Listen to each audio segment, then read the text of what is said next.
Hello, everyone, and welcome to Real Chat with Kat, a podcast dedicated to offering a growth mindset platform for us entrepreneurs, where we discuss everything from business, mindset, to life in general.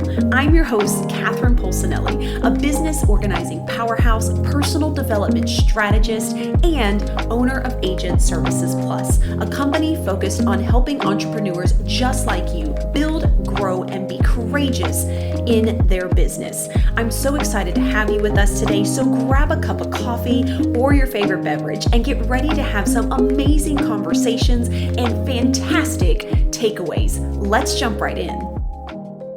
Hello, and today, welcome, Miss Sarah Quinn. I'm so excited to have you here and talk about all the things with you. So if you wouldn't mind, please give us a little bit of a background and some information about who you are and kind of what it is that you do, and then what kind of led you into to that.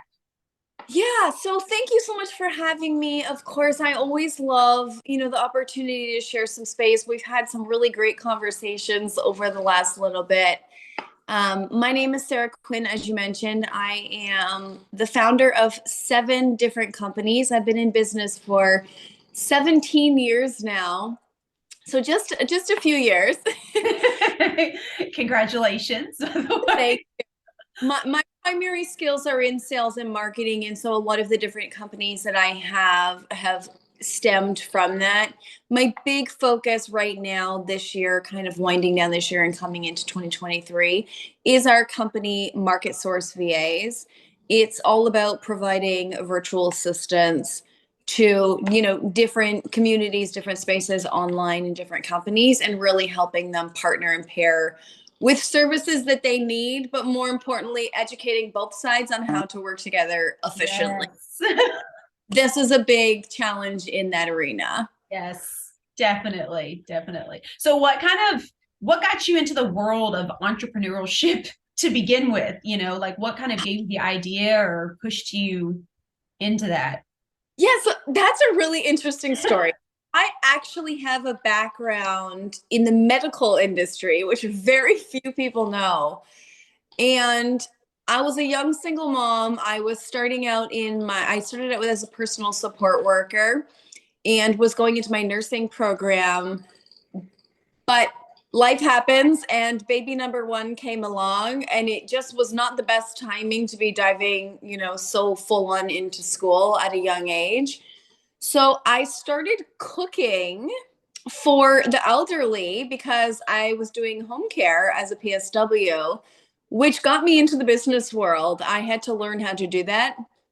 I have no idea, how the jump went from cooking for elderly people into, real estate and, consulting in so many different things. It's just one of those things that life just sort of evolves and pushes you into the path that you're really meant to be on. So it was a complete fluke. It was never something that I planned. I actually wanted to be a doctor. Okay. Well, I'm so in love with that profession still, and I admire it so much. I really am grateful for where I landed. Obviously, it was where I've meant to be. I've definitely been able to shine in this area. But yeah, I learned everything that I know now from cooking. It's not typically how that happens in my experience, but the world will make you land where you're supposed to. So yeah.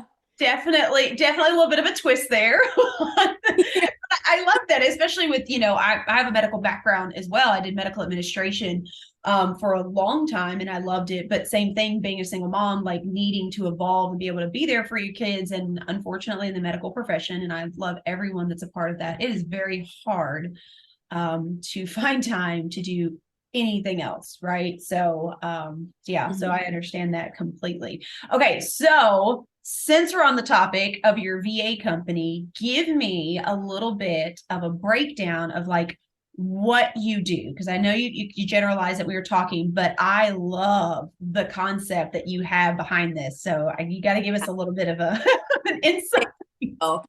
So something really interesting happens when you build multiple businesses, but also when everything that you do is really focused around sales and marketing. And in my opinion, it doesn't matter what industry you're in, you need to have these two core foundations set in stone in order to build any kind of profitable business. If you don't, we all know that one does not work without the other. Mm-hmm. And as I was working with companies and consulting for them, I was noticing that there are a lot of challenges with solopreneurs and building teams because, of course, you're not making money Yeah. because you don't have the foundation in place. You don't have, excuse me, money for staffing, or people will hire staff, spend money on them, but because the foundation's not in place, the results that they're looking for just don't happen. Yeah. So I ended up introducing virtual assistants very heavily into my consulting agency and bringing them in with clients. Last year, actually December 25th, so Christmas of last year, I purchased a company in the Philippines that are virtual assistants. And one of the things that really stemmed from that was the knowledge that the average virtual assistant is not taught to be a critical thinker. Mm-hmm. They're taught to be a doer. So research this, copy and Yeah. paste this, create social media, which if anybody knows the average VA, and I don't mean it in a demeaning way, but the average VA doesn't understand the full circle marketing and sales cycle. Mm-hmm. So when you ask them to create social media, anybody can put a post up. I Yeah. mean, but whether that post has the ability to tell the right story, make people feel something powerful, or convert is very different and has very different results for your business. Mm-hmm. So shortly after purchasing this company, of course, what we do when we get into acquisition is we take companies and we find kind of the challenges and rebuild them. So I launched a school shortly after called Globiversity. It's a virtual school for Filipinos primarily at this time. We do have some places that are starting to jump on board now, but Mm-hmm. primarily it was for the Filipino VAs who really needed to understand this full circle cycle. Mm-hmm. So what we do is the school is a completely free school. It's 100% free. There's I no love fee. that. We actually only employ students who have taken our courses because we want to know that they understand all of these different facets that come with Mm-hmm. marketing. But what we've done is instead of teaching them how to post on social media, we teach them how to craft a post that not only encompasses the storytelling component, but leads people into that call to action. So really looking at what does this look like? So for example, our content creation course talks about, understanding what are the right kinds of blog topics Mm-hmm. for a company to create. And so we give them tons of examples. So if they're working with somebody, they already understand that, writing a blog about what I did today isn't really useful unless we know how to tie it back into the story. But Yeah. 10 ways to up level your business using blank software, that's going to be really meaningful to somebody who wants to utilize it. But Mm-hmm. what we teach them is to take this article and then break it down into social media posts. So the article will go out as an email campaign. It will go out on LinkedIn as an article on LinkedIn. It'll be a long social media post. And then, of course, it's a blog on their website. Mm-hmm. What they also do is they take chunks. So they take paragraphs, pair it with photos, and then those become smaller posts. And then we teach them to go through and take one line. By the way, this is a good tip for anyone who wants to create content with ease. But through and kind of find the one-liners that really have a punch and then use those as a quote. And so that becomes something quotable that this entrepreneur or agent or, depending on what industry they're in, can utilize. So they're essentially taking one piece of content, and sometimes they're not even the one writing it, right? If I said to Yeah. you, spend 30 minutes and write a blog, here's the topic, you write the blog, and then I'll take it away and I'm going to break it down into 10 days worth of social media. Mm-hmm. It's going to cost you, $50, $60 to do this. That's going to make Yeah. your life much more easeful. But they understand that the entire purpose of this content, while it's easy to break it down, the entire purpose is to lead people to something. We're not Mm-hmm. just trying to get likes and followers on social media because it doesn't really matter, Yeah. right? It Yeah. really anymore. So the school is primarily focused on the understanding of the sales and marketing aspect. How do we integrate this in? But also, how do they, as virtual assistants, work alongside someone so that they can become integrated as a team member, not just that person that you say, like, oh, I don't really want to do this task. You know, Yeah. you just kind of pass it off to someone, although that's very useful and helpful for the things that we don't want to do, because I'm all about creating joy in my day. If they know that something's not working for your business, a good solid foundation for a business knows that it's important that people can say, like, hey, I've been doing this task for 3 weeks and it's not getting any results. Like, Yeah. maybe we should switch this up. And they know enough about the marketing and sales process to be able to say, I have another idea. I think we could try this. Hmm. Able to step in to support the process as opposed to just being someone that we pass things off to. So they really become integrated team members. Yeah, which I absolutely love, because I do feel like that's a huge missing piece with people that are looking to add people into the teams, especially when you go into the realm of virtual assistants, right?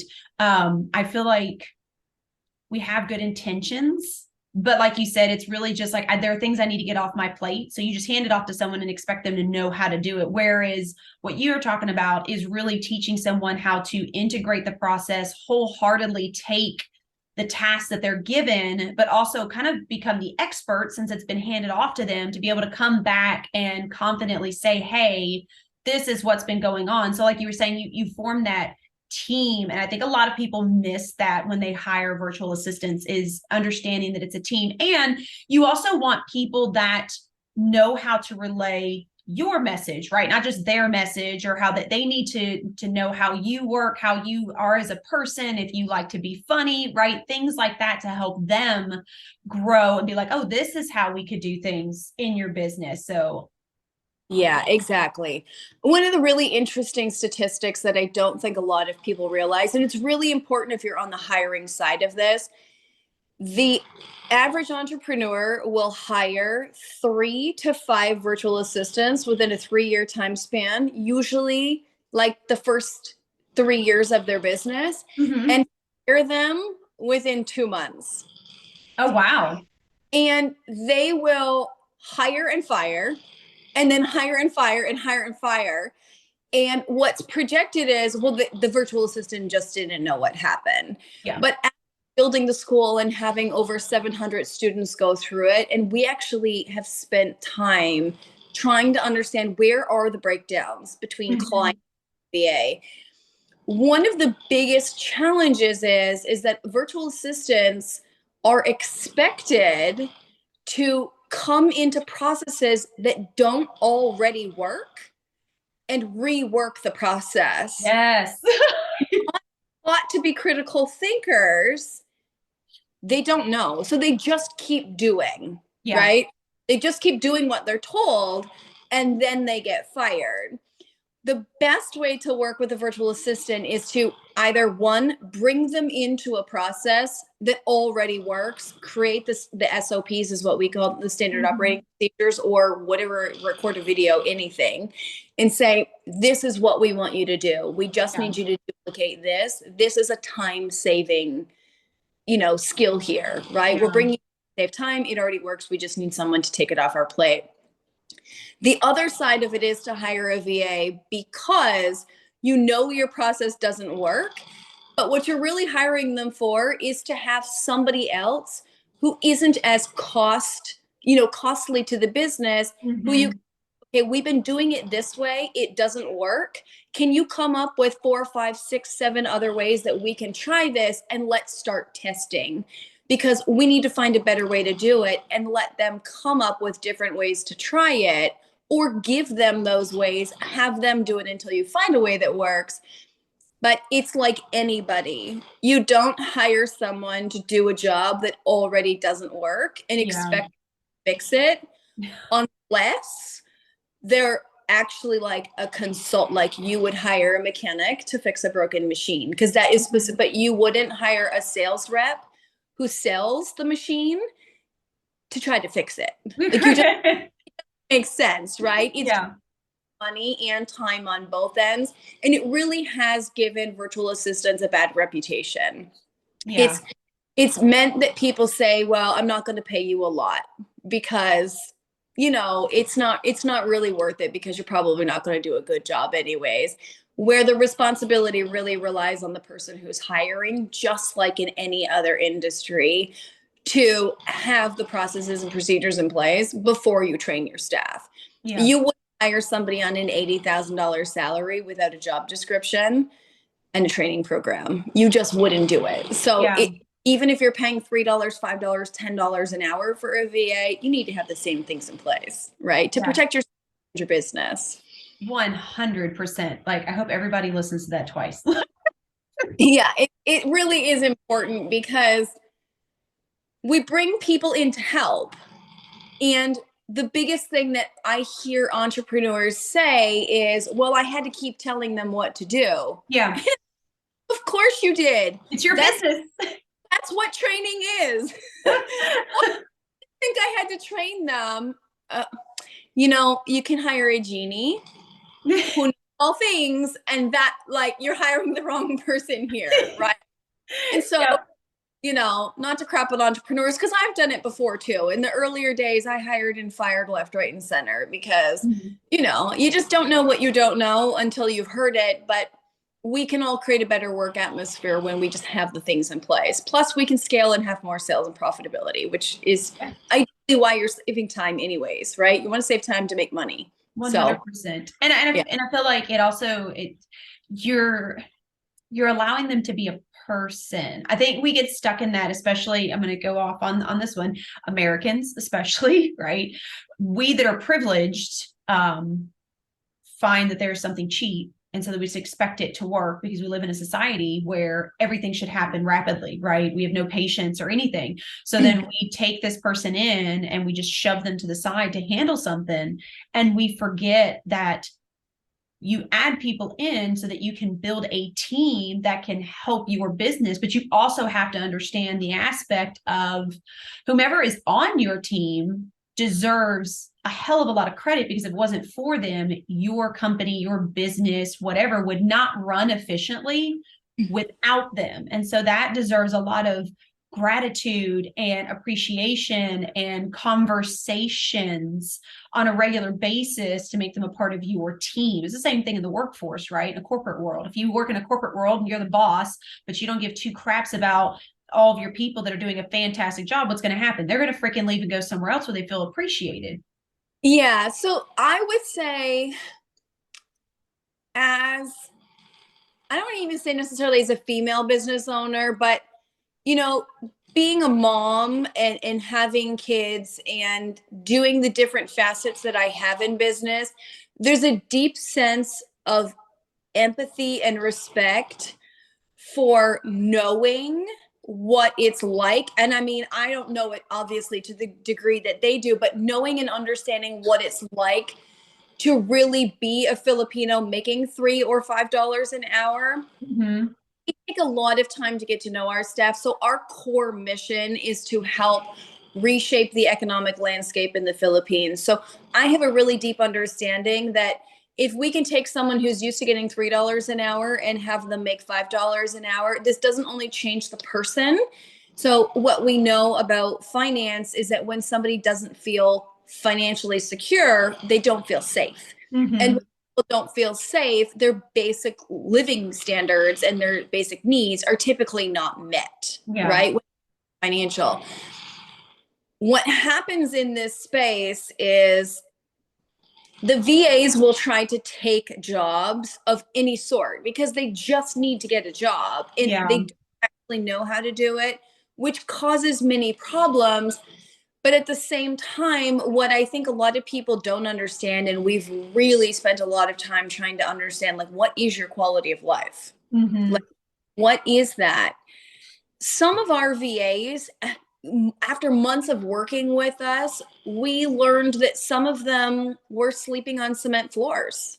They don't have beds. That when the typhoon comes, it's very normal for rain to come through their tin roof because part of the roof is missing from the last typhoon. Mm-hmm. There are an average of 20 typhoons a year in the Philippines. I'm becoming quite the expert on this stuff now. But can you imagine going through a natural disaster, having a 10-day break, and then going through another natural disaster and still showing up to work Yeah. to make a couple dollars an hour, which doesn't actually meet a typical basic living standard, and then have someone fire you because they didn't have the process in place? Yeah. It's, and not to crap on us as entrepreneurs, but a lot of times we get so into the I just need help, right? I just Yeah. need someone over. I just need to build my business. Like Yep. I just need my stuff to come together. That we do often forget that this is a person, like Mm-hmm. a living, breathing person with a life on the other end of, typically it's a screen, right? On the other end of that screen. Mm-hmm. And the way we show up for them, it matters, right? Yeah. It determines how we are culturally as a business. And I mean, I've grown to really love and appreciate all of our staff and get to know them. I know some of their kids, we know their birthdays. We spend a lot of time doing that. And I'll tell you, these staff, we could ask them pretty much anything at any time of day. Not that Mm-hmm. we try not to do that, but I could pick up the phone and say to any one of them, like, hey, we're really stuck. We need this. They will show up because they understand that we value them as a person. And I Mm-hmm. think what really has made our company different, the education combined with the culture behind the scenes has made the work environment so great. But also on the flip side, as a business owner working with us, you have a Canadian and an American, so we are completely fluent, right? In it, Mm-hmm. both myself as the owner and our business manager are fluent in sales and marketing from various different facets. Our team leader has been trained on how to create standard operating procedures, and she is the one that actually communicates instead of communicating with the VA. So the person who creates the processes for you Mm-hmm. is the communicator, and she has done the work before she teaches the VA, which Yeah. makes it a lot easier on the entrepreneur because you're not kind of getting all those questions of like, okay, right? There's a Yeah. whole team of people backing you, which I have found to be a lot easier. And a lot of our clients say, like, this is so much easier than just hiring a VA Yeah. because you have other people who understand the business world from a different perspective. We only know what we know. Mm-hmm. In the Philippines, you can't get a job. I mean, they don't have, well, actually, they do have Starbucks. You can't even get a job at Starbucks in the Philippines unless you have an education. But if you can't get a job, how do you get an education? Because you can't Yeah. pay for it. So it's just kind of this like vicious cycle of understanding that for some of these people, we are their first opportunity to change their life. Yeah. When we recognize that and show up that way, they will show up accordingly Mm-hmm. because they understand that this is an opportunity that they don't have in their own backyard where they Yeah. live. They can't just go get a job like you or I. I could go apply at a Starbucks right now. God, heaven forbid. I mean, I don't drink coffee. If you ever see me behind a Starbucks counter, run. I hope that never happens because I feel really proud of what I've built, but just run. Anyway, yeah. So I did go off a little tangent there, but I do think it's really important that we understand both sides of it. How do we show up? And what should you be looking for in a VA, right? Yeah. Somebody trained and qualified and somebody who is a critical thinker, not just a doer, because doers, unless you need someone to like input receipts, I mean, Mm-hmm. hire doers, that great, because they don't have to really think outside the box. But if you Yeah. want someone to tap into your marketing or even edit your podcast, right? The show notes in your podcast should link back to you and your free download or mention, your upcoming launch or course or program or something. Yeah. And I'm not a critical thinker. I don't know to add those things in, Yeah. right? Yeah. So really just 100%. I love that. And I love that you've looked at this way to really integrate both sides, but also give them an opportunity to learn at an even higher level than what they may have before. Because I've worked with several, and let me tell you, they are the most hard working people I have ever met. Like really and sincerely, right? Like they will show up through anything, like you were saying. I mean, I know one that, bless his heart, was working with a friend of mine, and he did like a lot of their social media and back end stuff, and they got hit. And so he was without power and stuff for a few days, and the computer was shot. So all he had was a laptop sitting on top of like a little mini fridge. And he's still working. And I was like, what are you doing? Yeah, like, I do.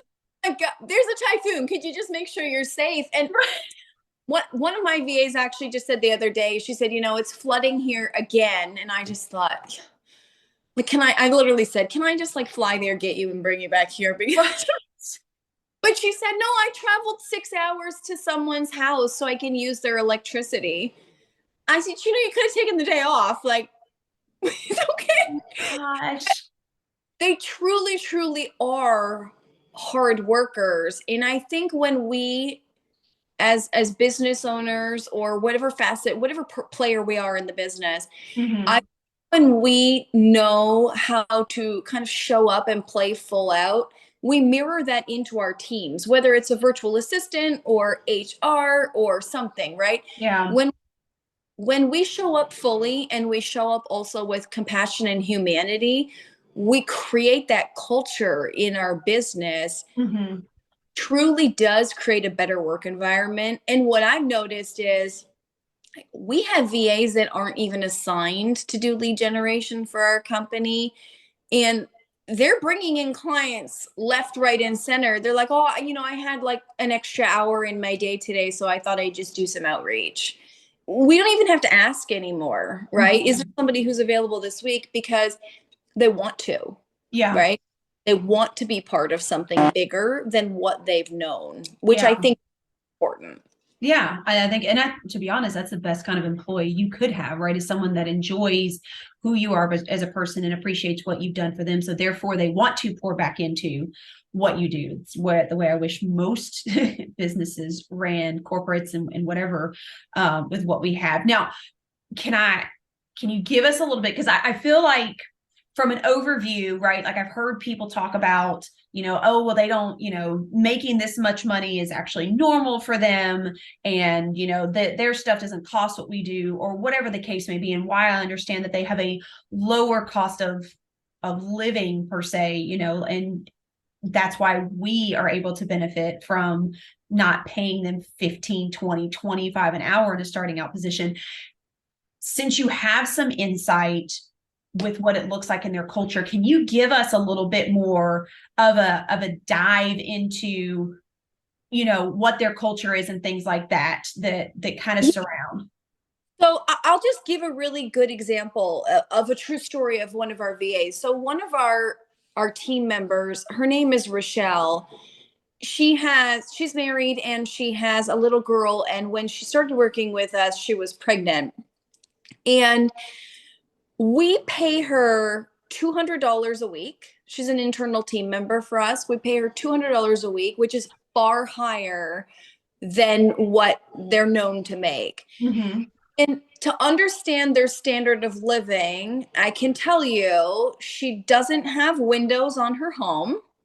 Like, it's just an open square. She actually lives in an old fishing shop that was turned into a house. So there is no kitchen, like real kitchen. There was just a toilet kind of added into the living room. It's not the standard of living that we would want. So while we can look at this and say, okay, the cost of living there is less, we also need to understand that the standard of living, their high standard of living, is our lowest standard of living.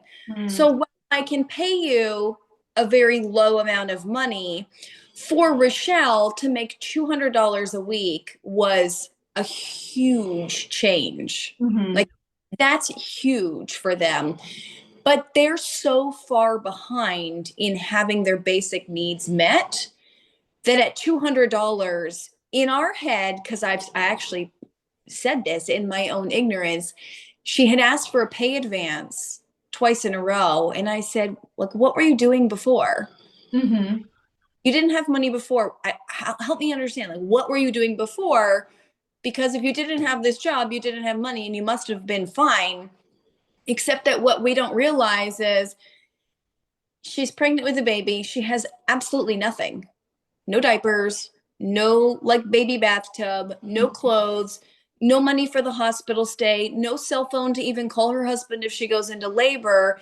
And this is very, very, very, very common there. That even though we pay them in our mind, I mean, and it's great, right? I love it too. I love that I can do that. We pay them higher above their standard of living because that's just part of our mission and culture in our company. But also understanding that while I think that paying somebody $5 or $10 an hour is a lot of money because it costs less for them to live, if I understood that that person went through 20 typhoons and I've never gone through one, and what would it cost me to repair my house 20 times in 1 year? Yeah. I would understand this on a different level.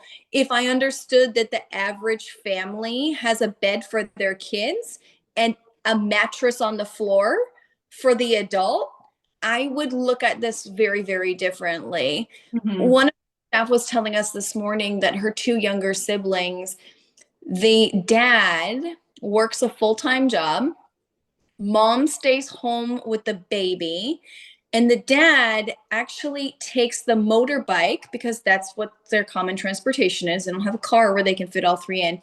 He Yeah. takes the motorbike 1 hour to school to drop one kid off and then back, and then 1 hour there and back and there and back, and then goes to work and does it again.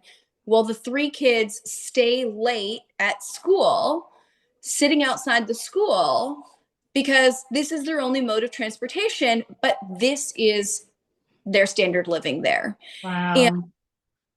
for them, and it's easy for us to say, this is just normal. My grandma always used to say to me, like, Sarah, normal's just a setting on the dryer. And why would you ever want to be a button on a dryer? Like, don't ever strive for normal. So I understand that on a deeper level now. Like, what is normal for them? Just because it's normal, it doesn't mean it's good. Yeah. Just because they're used to it doesn't mean it's acceptable. If we, Yeah. a child in a home next door in America, and we knew that that child was sleeping on a dirty mattress on the floor, or that the parents didn't even have a bed, we'd probably be trying to help them. I mean, at least I would hope we are. Yeah. We wouldn't think that's acceptable. We certainly wouldn't say, here, let me give you $3, because Yeah. that would just be demeaning to them. And it's not that I'm saying you should go pay them $25 an hour because, that's not what I'm saying. But I think just understanding Mm-hmm. that you're not actually paying them a lot of money. Yeah. Like $5 is not a lot of money. It's just helping them get a little bit caught up from what they already didn't have, Yeah. right?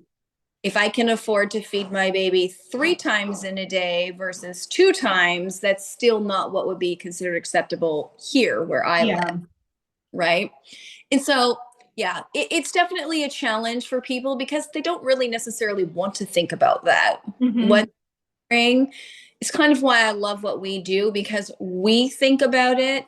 And so we've really been able to advocate with our clients. We do monthly reporting. So, like, here's where you were at the beginning of the month. Here's what we did for you. Here's where you are. Here's the challenges. Here's what we think we could do to implement it. Mm-hmm. And while we go through this result process, we say, like, these are the results that we got for you. Your VA is making $5 an hour. We start them all at $5 an hour because that is above the typical. So it's a great starting point for them. We'll say, are you interested or open to giving them a 25 cent an hour raise? Because that is a change in their quality of life there. It's Yeah. not overly, it's not an overly big ask for us on our end. Mm-hmm. does really change their quality of life, and it helps them start to like get actually caught up on these things that they're so far behind in. Yeah. Yeah. No, I appreciate that. Thank you so much. Because I really do feel like, a lot of us think we know, right? Or we Google, right? And try to figure it out. But it's very different when you actually have a conversation with Yeah. them to really figure out like what makes sense for them. Like, for instance, I talked with a company that is a big, huge company that does VAs and you can only hire them for 40 hours a week. And she gave me this huge spill about like, oh, we give them time off and they get paid vacations and blah blah blah blah and all these things that we as Americans are like, oh my god, that's amazing. But when I actually talked with a small VA company, it's a husband and wife that runs it. I was having a conversation with them. I asked them, I was like, is that a big thing for you? And she was like, honestly, no, like we would rather have the money and we would rather work than to have those other options. And I was like, really? Like, because here, like we would lose our shit. We would lose our shit if we'd have paid vacations or sick leave or days that we could take off without getting in trouble if we weren't getting paid. And it was interesting to have that conversation to really get the insight of how different the culture is compared to ours. And it's not that it was bad. I'm sure the company had great intentions, right? It's just it's our ignorance, honestly, right? And it's not having that conversation with people in different areas and in different cultures and wholeheartedly understanding what is actually best for them based on their standards versus what's good for us because it's our standards. Exactly. And that's a hard thing, I think, oftentimes, especially for solopreneurs, right? Yeah. You're wearing so many hats. And again, and it's not an intentional ignorance, but we're so worried about our own stuff, right? If you're Yep. building a business that's not necessarily the business that you kind of thought it would be when you started because it's not making what you thought it would make, it's very easy to overlook those things because my first priority is to make sure I'm okay. Yeah. Right. And so I think oftentimes we can get wrapped up in that, but I truly believe that when we build businesses, I have a program called Profitable Ecosystems. And when we build businesses that are focused on profit and impact, then, they say the money just flows, and it really does. When we're Mhm.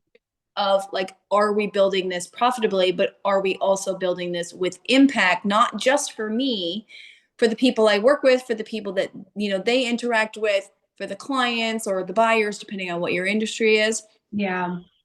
It really reshapes that space and the money just flows so much easier. Yeah. It's people want to show up for businesses that have that human component. It's Mhm.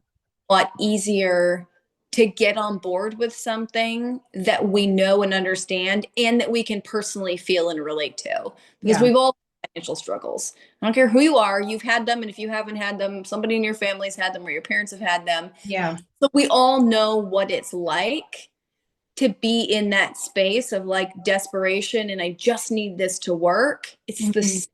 their end, Yeah. right? In the same boat as you, let them row with you, right? Like Yeah.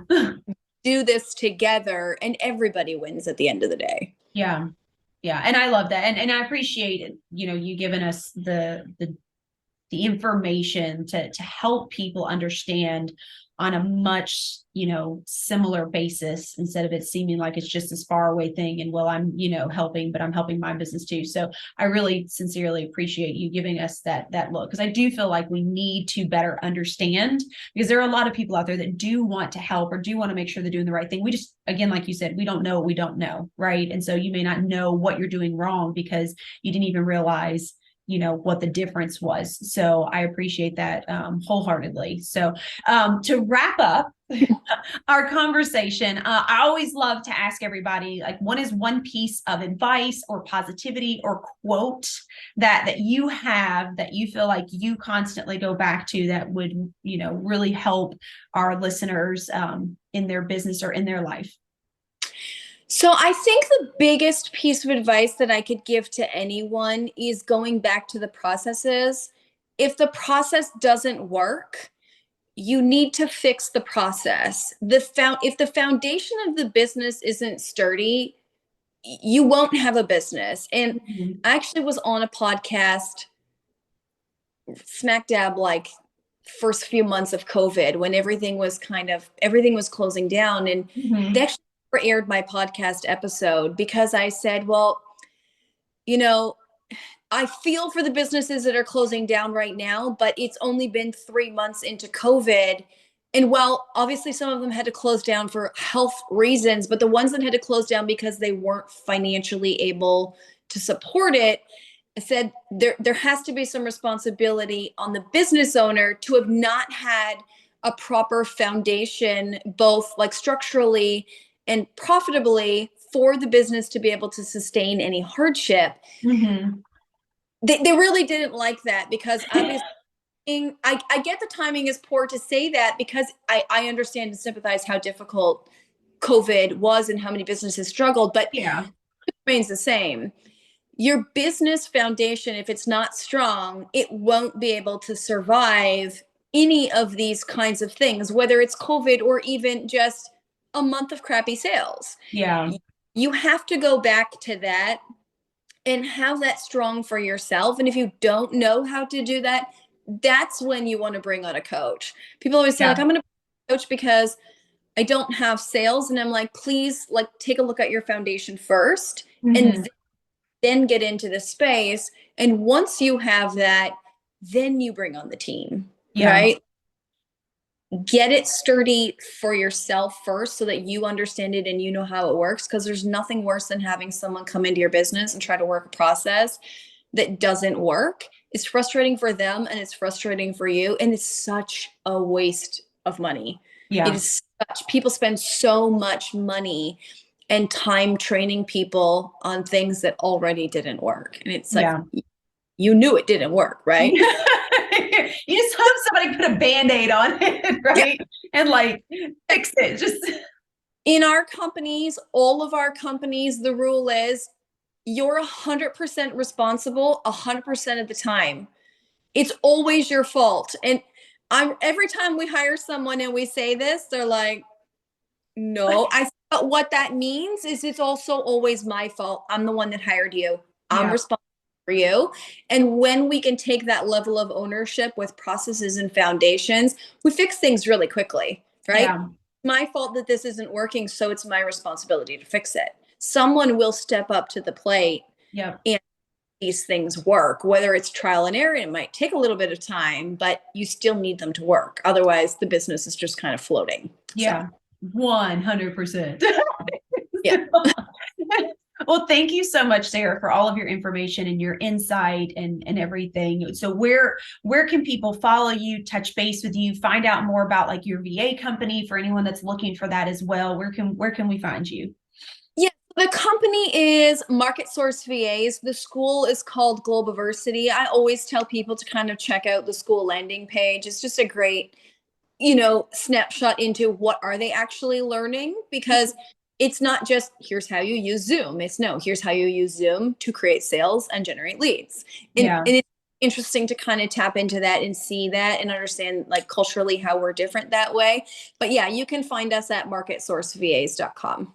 Okay, wonderful, wonderful. Thank you so much for your time and your insight, and the lesson today. Like I think that's fantastic. I love learning about cultures anyway, so I'm always a learner, and I love knowing what other people go through because I think it really helps you be more humble in your own life of what you're dealing with. So thank you so much, and for everybody else that's listening today, I hope you guys got some amazing takeaways from this. And until next time, be sure to do one thing positive every day for someone else, and it will bring you gratitude and it will bring you up. So until next time. Hello again, and thank you so much for tuning into today's episode. If you absolutely loved what you heard, please be sure to subscribe, share, and leave a review so we can keep the good stuff rolling. Got something you'd love to hear us discuss? Then be sure to message me on social media and let's work together to spread even more amazing content. And if you haven't yet connected with me on social media, be sure to follow along at Agent Services Plus. I'm so excited to connect with you on the next episode, and until next time, be sure to find things that help you learn, grow, and be inspired.